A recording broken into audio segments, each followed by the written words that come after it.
Hi everybody, my name is Edgar, and the problem to be treated today involves aspects of periodontology, orthodontics, and prosthesis. Let's remember that this is a problem of rigid bodies mechanics. Look at the planes passing through the center of mass of these solids.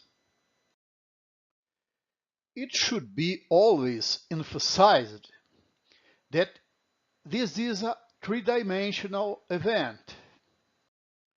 Well, to place the prosthesis is required some space for gingiva and bone as well. The premolar must be upright to receive the occlusal force in the long axis direction. Some space is required here for gingiva and some space is required for bone. To obtain the movement required, a pure force must be applied at the center of resistance. Given that such a point is unreachable, we must move the force system to the reachable points, buccally and lingually.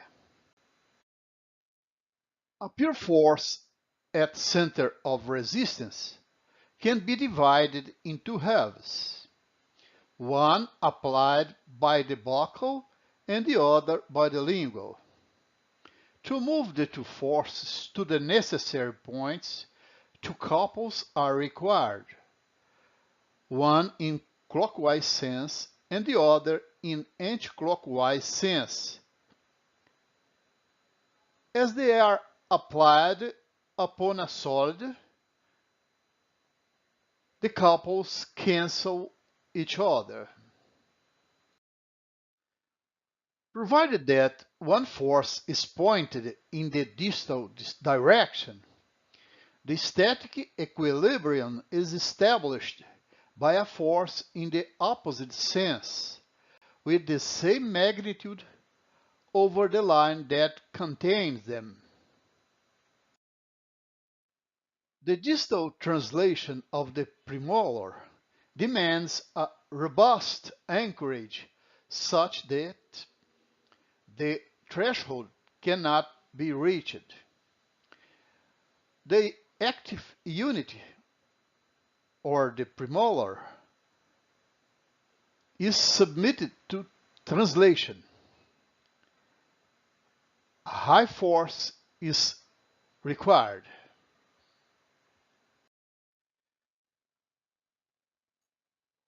The selection of the appliance to generate the force system needed is based upon the force system in static equilibrium. We must present some appliances that can deliver the force system equilibrated. So, a loop is displayed. It can generate the force system shown. A tube is soldered to the bracket extension to complete the necessary assembly of the components. Another interesting solution can be obtained using a double tube as seen in the figure at buccal and lingual sides. Pay attention to the stops placed in the loop. They can help the use of this loop. With this kind of appliance, the premolar is displaced bodily to the distal direction. Well, there are many other solutions. Today, I've presented a goal-oriented solution? Well, I hope I've been clear. Thanks for your attention.